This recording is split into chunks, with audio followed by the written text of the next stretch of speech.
Assalamualaikum warahmatullahi wabarakatuh. Kembali lagi kita dalam pelajaran IPS.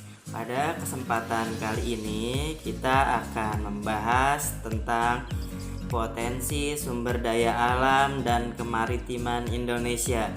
Indonesia dikenal sebagai negara dengan potensi sumber daya alam yang sangat besar. Indonesia juga dikenal sebagai negara maritim dengan potensi kekayaan maritim yang sangat besar. Sebagian besar wilayah Indonesia merupakan lautan, sehingga selain kekayaan sumber daya alam di darat, juga kekayaan sumber daya alam di laut yang tidak kalah besarnya. Potensi sumber daya alam dan kemaritiman apa saja yang dimiliki Indonesia? Di mana saja potensi sumber daya alam dan kemaritiman tersebut berada? Mengapa Indonesia sangat kaya akan potensi sumber daya alam dan kemaritiman? Pertanyaan tersebut akan kalian pelajari jawabannya pada bagian ini. Sebelum mempelajari lebih jauh potensi sumber daya alam dan kemaritiman Indonesia, mari kita simak pelajaran berikut ini. Potensi sumber daya alam Indonesia. Pernahkah mendengar istilah sumber daya alam? Sumber daya alam adalah semua bahan yang ditemukan manusia dalam alam yang dapat dipakai untuk kepentingan hidupnya. Bahan tersebut dapat berupa benda mati maupun benda hidup yang berada di bumi dan dapat dimanfaatkan untuk memenuhi kebutuhan hidup manusia. Jadi, apapun yang ada di alam yang dapat dimanfaatkan untuk memenuhi kebutuhan hidup manusia dapat dikatakan sebagai sumber daya alam.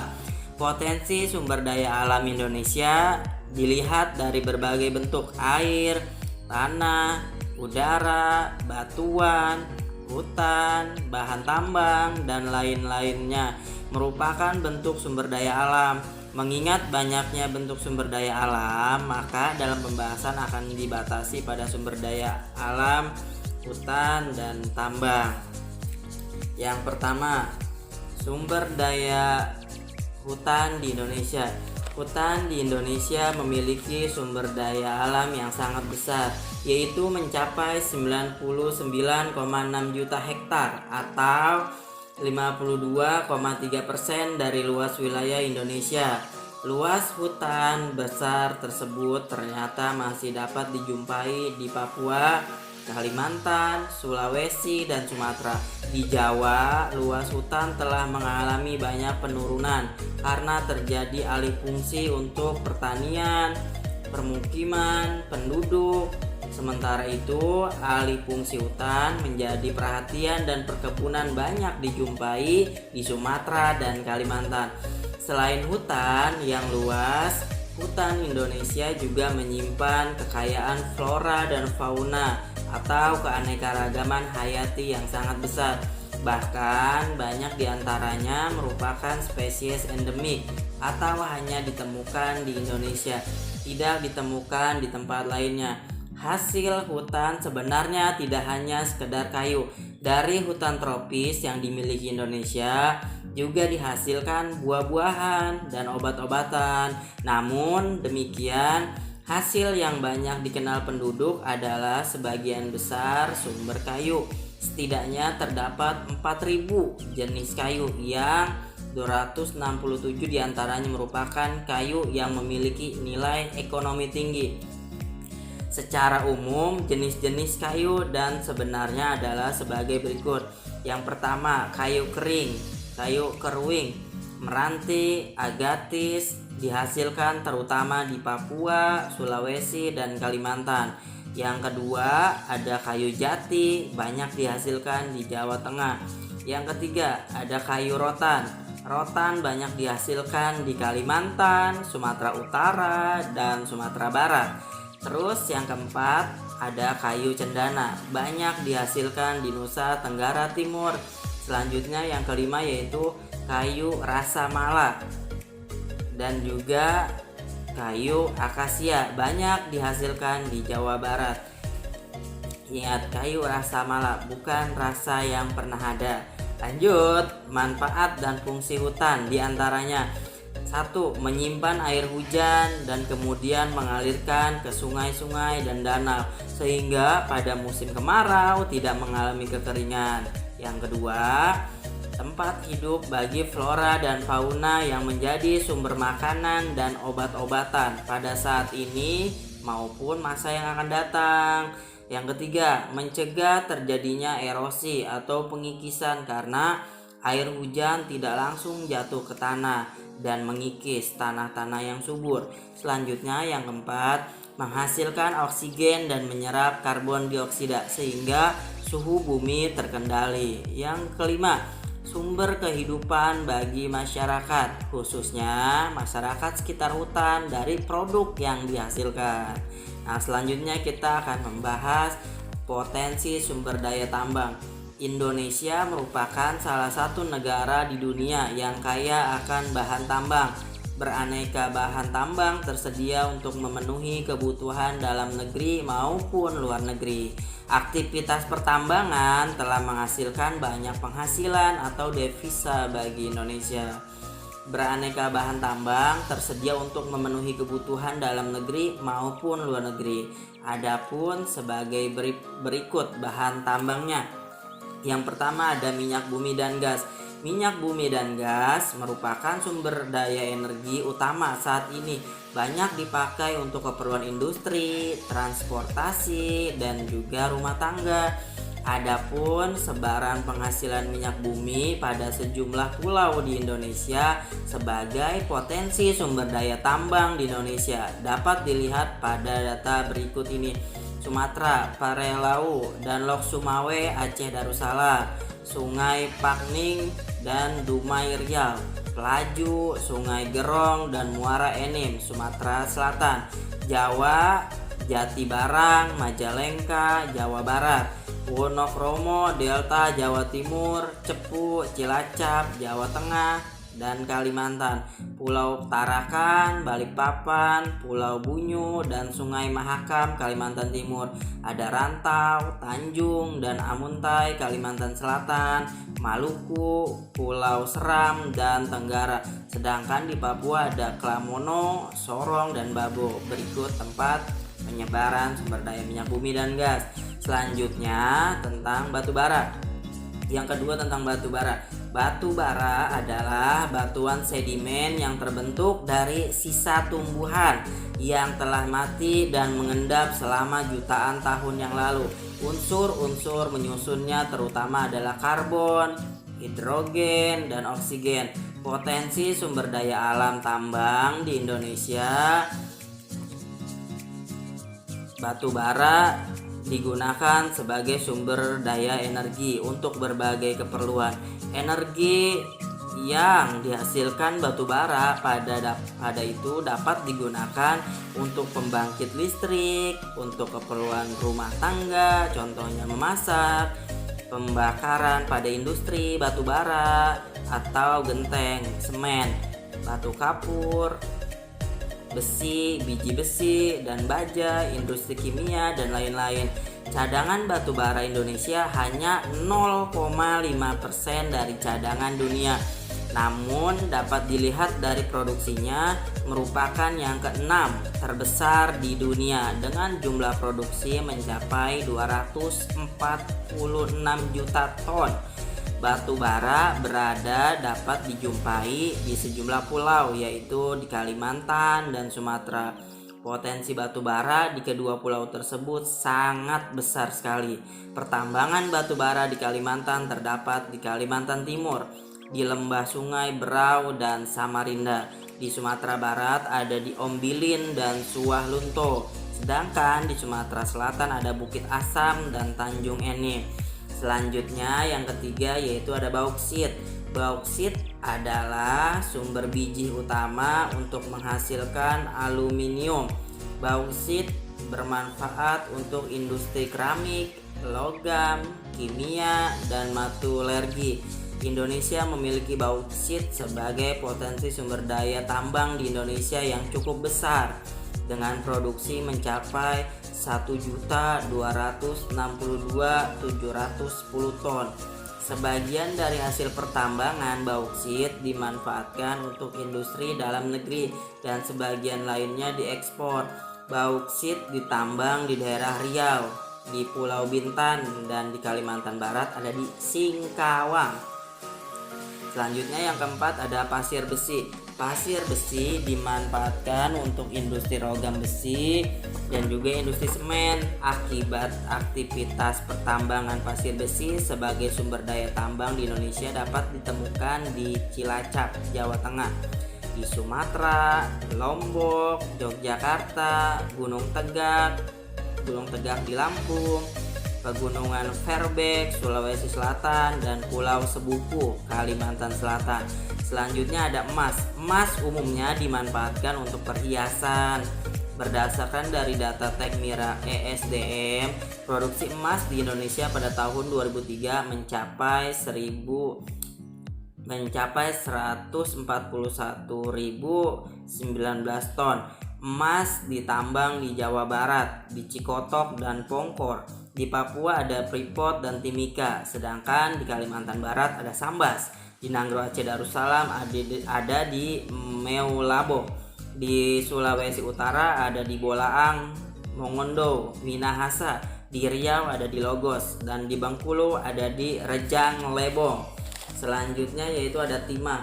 Timah dimanfaatkan sebagai bahan baku logam pelapis, solder, cenderamata, dan lain-lain. Aktivitas penambangan timah sebagai potensi sumber daya tambang di Indonesia terdapat di Sungai Liat atau Pulau Bangka, di Manggara, Pulau Belitung, dan Dabo, Pulau Singkep, serta Pulau Karimun. Selanjutnya yang ketujuh ada tembaga. Tembaga banyak dimanfaatkan dalam industri peralatan listrik, industri konstruksi, pesawat terbang, kapal laut, atau pipa, atau dekorasi rumah, mesin-mesin pertanian, dan pengatur suhu ruangan, serta lain-lainnya. Aktivitas penambangan tembaga terdapat di Papua oleh PT Freeport. Selanjutnya ada nikel. Nikel adalah bahan paduan logam yang banyak digunakan pada industri logam. Nikel sebagai potensi sumber daya tambang di Indonesia ditambang di daerah Sorowako, Sulawesi Tenggara. Daerah ini yang memiliki potensi nikel adalah Papua dan Maluku. Selanjutnya ada aspal. Aspal digunakan sebagai bahan utama untuk membuat jalan. Aspal sebagai potensi sumber daya tambang di Indonesia ditambang di Pulau Buton, Sulawesi Tenggara. Yang selanjutnya 10 yaitu ada mangan. Mangan banyak digunakan untuk proses pembuatan besi baja, pembuatan baterai kering, keramik, gelas, dan sebagainya. Mangan sebagai potensi sumber daya tambang di Indonesia ditambang di daerah Tasikmalaya, Jawa Barat, di Keripan, Yogyakarta, dan Martapura, Kalimantan Selatan. Yang 11 ada belerang. Belerang sebagai potensi sumber daya tambang di Indonesia yang banyak ditemukan di Welirang, Jawa Timur, dan Gunung Patuha, Jawa Barat. Yang ke-12 ada marmer. Marmer terbentuk dari proses malihan batu gamping atau batu kapur. Suhu dan tekanan bekerja pada batu gamping karena adanya tenaga endogen atau tenaga dari dalam bumi. Marmer banyak digunakan untuk seni pahat, patung, meja, dinding, lantai rumah, dan lainnya. Marmer sebagai potensi sumber daya tambang di Indonesia ditambang di Tulung Agung, Jawa Timur, di Lampung, dan di Makassar. Selanjutnya ada yodium. Yodium digunakan sebagai bahan baku utama untuk larutan obat dalam alkohol, kesehatan, herbisida, industri disinfektan, serta digunakan dalam garam agar lebih sehat. Yodium sebagai potensi sumber daya tambang di Indonesia ditambang di Semarang, Jawa Tengah, dan Mojokerto, Jawa Timur. Selanjutnya kita akan membahas tentang potensi kemaritiman di Indonesia. Luas laut Indonesia mencakup 2/3 dari luas wilayah Indonesia, yaitu 5,8 juta kilometer persegi. Di dalam laut tersebut tersimpan kekayaan alam yang sangat luar biasa besarnya.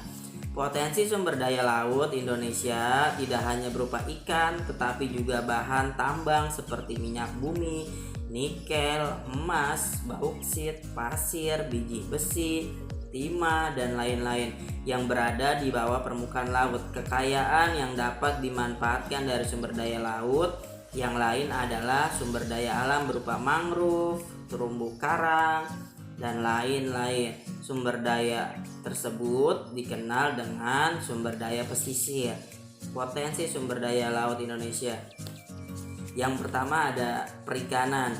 Perikanan, sumber daya perikanan laut merupakan salah satu potensi sumber daya laut di Indonesia. Sejak dahulu telah dimanfaatkan penduduk. Laut Indonesia memiliki angka potensi lestari yang besar, yaitu 6, juta ton per bulan. Potensi lestari adalah potensi penangkapan ikan yang masih memungkinkan bagi ikan untuk melakukan regenerasi hingga jumlah ikan yang ditangkap tidak mengurangi populasi ikan. Berdasarkan aturan internasional, tangkapan yang diperbolehkan adalah 80% dari potensi lestari tersebut di sekitar 5,12 juta ton per tahun. Kenyataannya, jumlah hasil tangkapan ikan di Indonesia belum mencapai angka tersebut. Ini berarti masih ada peluang untuk meningkatkan jumlah tangkapan yang diperbolehkan. Jika dibanding sebaran potensi ikannya, terlihat adanya perbedaan secara umum antara wilayah Indonesia Barat dan Timur. Di Indonesia bagian barat dengan rata-rata kediaman laut 75 meter, jenis ikan banyak ditemukan adalah ikan pelagis kecil. Kondisi agak berbeda di kawasan Indonesia Timur dengan rata-rata kedalaman laut 4.000 meter. Di kawasan Indonesia bagian timur banyak ditemukan ikan pelagis besar seperti cakalang dan tuna. Selain ikan yang tersedia di lautan, penduduk Indonesia juga banyak yang melakukan budidaya ikan, terutama di daerah pesisir. Di pantai utara Pulau Jawa, banyak masyarakat yang mengembangkan usaha budidaya ikan dengan menggunakan tambang. Jenis ikan yang dikembang di sana adalah ikan bandeng dan ikan udang. Kekayaan alam kita yang berupa ikan banyak diambil oleh nelayan dan negara lain berupa praktik pencurian ikan atau legalitas fishing. Ada beberapa wilayah perairan Indonesia yang rawan dengan kegiatan legal fishing. Wilayah yang paling rawan dengan praktik pencurian ikan adalah Laut Arafuru di Papua Timur, perairan Indonesia. Selanjutnya yaitu hutan mangrove. Hutan mangrove atau hutan bakau adalah tipe hutan yang berada di daerah pasang surut air laut. Ada dua fungsi hutan mangrove. Yang pertama, fungsi ekologis hutan mangrove. Fungsi ekologis hutan mangrove adalah sebagai habitat tempat hidup binatang laut untuk berlindung, mencari makanan, dan berkembang biak. Fungsi ekologis yang lain dari hutan mangrove adalah untuk melindungi pantai dari abrasi laut. Yang kedua ada fungsi ekonomis hutan mangrove, berupa nilai ekonomis dari kayu pepohonan dan makhluk-makhluk yang ada di dalamnya. Biasanya penduduk memanfaatkan kayu sebagai bahan kayu besar atau bahan pembuat arang. Kayu bakau juga dapat dijadikan bahan pembuat kertas. Selain kayu, hutan mangrove juga dihuni oleh beragam jenis fauna yang bernilai ekonomis. Misalnya ada udang, jenis ikan lainnya yang berkembang biak dengan baik di wilayah ini. Yang ketiga ada terumbu karang. Terumbu karang adalah batuan sedimen kapur di laut yang terbentuk dari kapur yang sebagian besar dihasilkan dari koral, binatang yang menghasilkan kapur untuk kerangka tubuhnya. Jika ribuan koral membentuk koloni, koral-koral tersebut akan membentuk karang. Kekayaan terumbu karang di Indonesia tidak hanya dari luasnya, akan tetapi juga keanekaragaman hayati yang ada di dalamnya.